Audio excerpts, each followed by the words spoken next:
नमस्कार दोस्तों। आज का दिन बहुत ही महत्वपूर्ण है, बहुत ही अच्छा दिन है आज का, क्योंकि आज आपको पता होगा, शायद कुछ लोगों को पता है, कुछ लोगों को नहीं भी पता है। यूपीपी कांस्टेबल का नोटिफिकेशन आया है। आज 3 बजे दोपहर में आया था, जो कि डेट है आज 23 दिसंबर 2023। और आज को ये नोटिफिकेशन जारी हुआ है और इसके जो फॉर्म भरे जाएंगे वो 27 दिसंबर से भरे जाएंगे। अभी इसका लिंक एक्टिवेट नहीं हुआ है, लेकिन जैसा कि मैं आज आपको जानकारी देने वाला हूं कि ये फॉर्म आया हुआ है और फॉर्म आप देख पा रहे होंगे कि बहुत ही अधिक मात्रा में है। जैसे कि 60,244 पदों पर भर्ती आई हुई है। इसके पहले कभी भी इतनी भर्ती नहीं आई है किसी भी स्टेट में। और इससे पहले एक आई भी थी तो 49,568 पदों पर भर्ती आई थी, जिसमें सिविल पुलिस की सिर्फ 31,000 भर्तियां थी, बाकी पीएसी की थी। तो ये पहली बार, इतिहास में पहली बार ऐसा हुआ है कि 60,244 भर्ती जो आई है, 60,000 से भी अधिक भर्तियां हैं, वो भी सिविल पुलिस की। ये पहली बार आई हुई है इतनी ज़्यादा भर्ती। तो ये गोल्डन चांस है सभी युवाओं के लिए जो इसकी तैयारी कर रहे हैं, जो अभी तक बहुत दिनों से इसका इंतज़ार कर रहे थे। काफ़ी दिनों बाद ये भर्ती आई है। और मैं बात करना चाहूँगा, कुछ लोग सोच रहे होंगे कि जैसा कि इसका एग्ज़ाम का डेट देख रहे होंगे, फरवरी 2024 दे रहा है, और कुछ लोग जीडी का भी फॉर्म भर रहे हैं।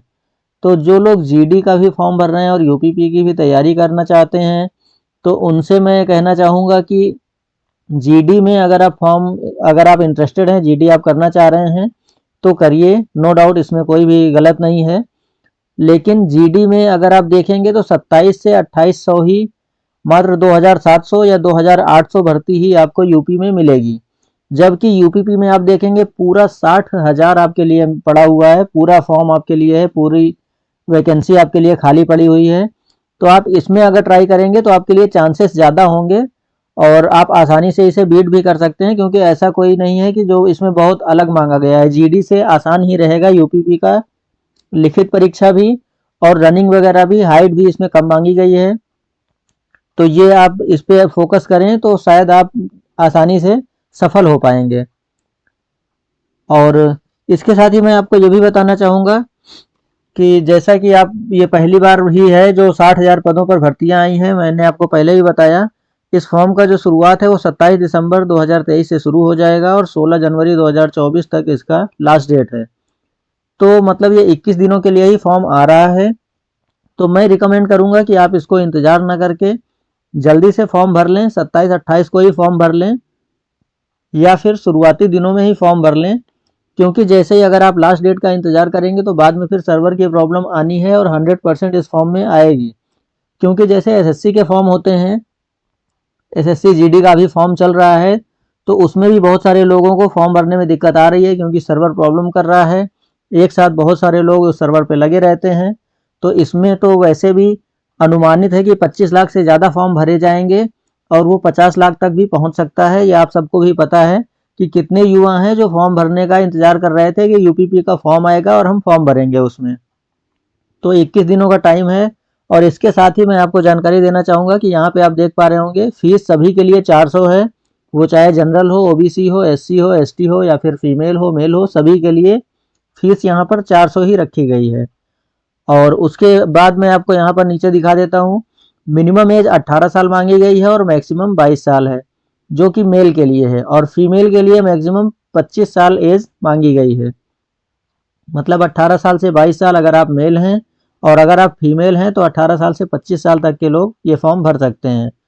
और क्वालिफिकेशन जो है आपकी वो 10+2 मांगी गई है, इंटरमीडिएट पास होना चाहिए। और उसके साथ ही मैं आपको और भी कुछ दिखाना चाहूँगा दोस्तों।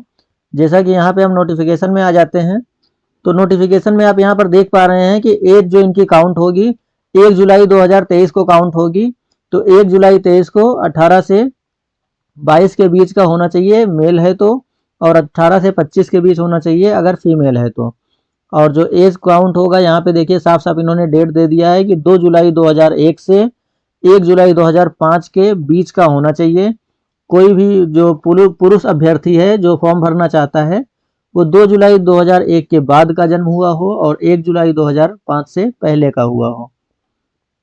तो इसमें मैं आपको बता देता हूँ, अगर ये जनरल वालों के लिए है, अगर आप छूट भी इसमें ऐड करेंगे, जैसा कि ओबीसी, एससी और एसटी के लिए होता है, तो उनके लिए मैं बताना चाहूँगा यहाँ पर कि 2 जुलाई 1996 से लेकर के 1 जुलाई 2005 के बीच के जितने भी मेल कैंडिडेट हैं वो यहाँ पर फॉर्म भर सकते हैं। मैं अपनी बात दोहराऊंगा यहाँ पे कि जो भी ओबीसी, एससी और एसटी के मेल कैंडिडेट हैं 2 जुलाई 1996 के बाद जिनका जन्म हुआ है और 1 जुलाई 2005 से पहले जिनका जन्म हुआ है वो लोग इस फॉर्म को भर सकते हैं। और अगर फीमेल कैंडिडेट में आएंगे तो वहाँ पर भी आप देख सकते हैं 1 जुलाई 23 को 18 वर्ष की आयु उनकी भी मांगी गई है, जो कि 2 जुलाई 1998 के बाद और 1 जुलाई 2005 से पहले का जन्म होना चाहिए। और अगर ओबीसी, एससी, एसटी में आएंगे तो 2 जुलाई 1993 के बाद जिनका जन्म हुआ है और 1 जुलाई 2005 से पहले जो भी लोगों का जन्म है वो लोग ये फॉर्म भर सकते हैं। आप सभी के लिए ये फॉर्म बहुत ही गोल्डन चांस है, आप इसको भरें और आसानी से इसे आप पास भी कर सकते हैं। शारीरिक स्वास्थ्यता जो कि दिया हुआ है यहाँ पर, और इसके लिए आपको 10+2 पास होना चाहिए और मैंने आपको पहले ही बता दिया है लिखित परीक्षा होगी। इसमें लिखित परीक्षा होने का मतलब है कंप्यूटराइज्ड नहीं होगा। इसमें टोटल आपका 300 अंक का जो पेपर होगा और उसमें 150 प्रश्न होंगे। 150 प्रश्न 2 नंबरों के होंगे और उसमें माइनस मार्किंग भी होगी आधे नंबर की। मतलब अगर आपका 4 अगर सवाल आपका गलत होता है तो एक सही वाला भी आपका गलत हो काट दिया जाएगा, कम हो जाएगा।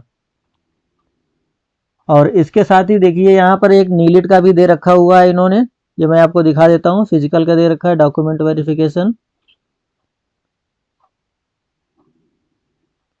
नॉर्मलाइजेशन भी इसका किया जाएगा। यहाँ पे आप देख सकते हैं जैसे पेट की परीक्षाओं में होता है वैसे यहाँ पे नॉर्मलाइजेशन भी किया जाएगा। उसके बाद मैं आपको इसकी वेबसाइट पर ही लेके चलता हूँ। यहाँ पर आप देख पा रहे होंगे यहाँ पे हाइट और वेट का भी दे रखा है। वेट तो यहाँ पे नहीं दिया हुआ है लेकिन फीमेल कैंडिडेट में 40 kg प्लस का वेट चाहिए, मतलब 40 किलो से ज़्यादा की वजन होना चाहिए। जो भी महिलाएं, जो भी लड़कियां इस फॉर्म को भरना चाहती हैं उनका वजन जो है वो 40 किलो से ज़्यादा होना चाहिए। और हाइट 152 सेंटीमीटर होनी चाहिए। अगर एसटी कैंडिडेट है, सिर्फ एसटी कैंडिडेट के लिए 147 सेंटीमीटर मांगी गई है। बाकी वहीं लड़कों के लिए हाइट 168 सेंटीमीटर मांगी गई है और एसटी जो लड़के होंगे उनके लिए 160 सेंटीमीटर है। चेस्ट यहाँ पर 79 सेंटीमीटर मांगा गया है, फुलाने पे 84 होना चाहिए। और एसटी कैंडिडेट के लिए इसमें भी छूट दी गई है जो कि 77 सेंटीमीटर नॉर्मल है और 82 सेंटीमीटर बढ़ाने पर है, फुलाने पर है। और इसके बाद जो रनिंग का पार्ट आता है, रनिंग में भी यहाँ पे आप देख पा रहे हैं 4.8 किलोमीटर है जो कि 25 मिनट में आपको कंप्लीट करना है। तो अगर आप थोड़ी भी प्रैक्टिस करते हैं तो ये बहुत बड़ा टारगेट नहीं है, बहुत आसानी से इसको बीट कर सकते हैं। और लड़कियों के लिए भी रनिंग का जो है वो 2.4 किलोमीटर है 14 मिनट में। तो बहुत ही ज़्यादा टाइम है, ये बहुत आसानी से इसको कंप्लीट किया जा सकता है। और इसके साथ ही एक इसमें और मैं आपको दिखा देता हूँ यहाँ पर, जैसा कि नोटिफिकेशन में आएंगे तो यहाँ पे मैं आपको नीचे ले जाके यहाँ पे आप देख सकते हैं कि यहाँ पर डॉक्यूमेंट वेरिफिकेशन होगा। पहला स्टेप है आपका रिटन परीक्षा होगी, आपकी लिखित परीक्षा होगी, OMR सीट पर होगी।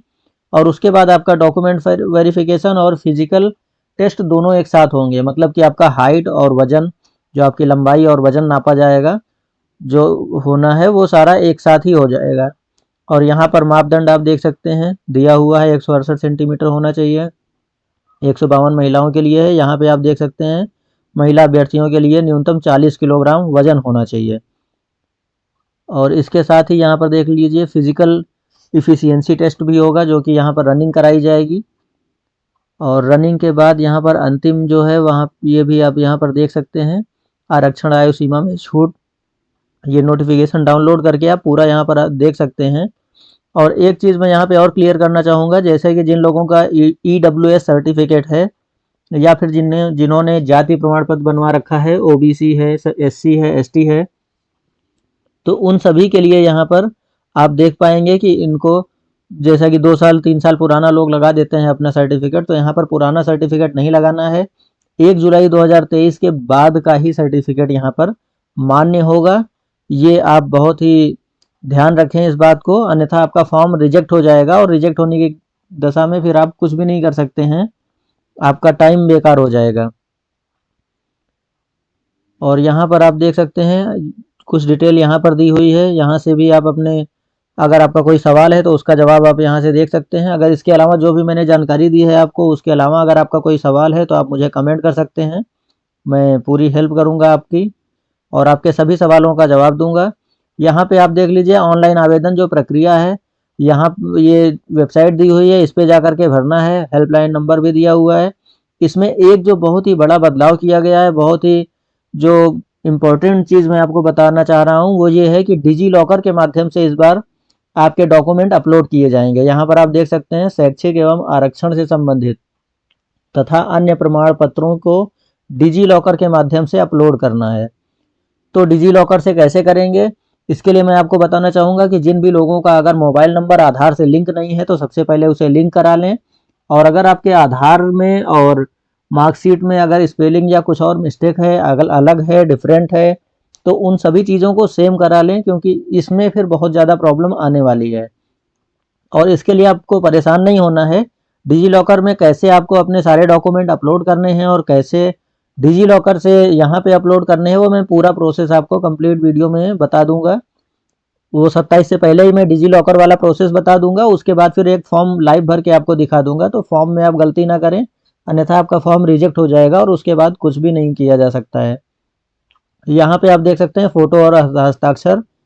तो फ़ोटो और हस्ताक्षर नॉर्मल ही मांगा गया है, कोई उसका डिफरेंट नहीं है।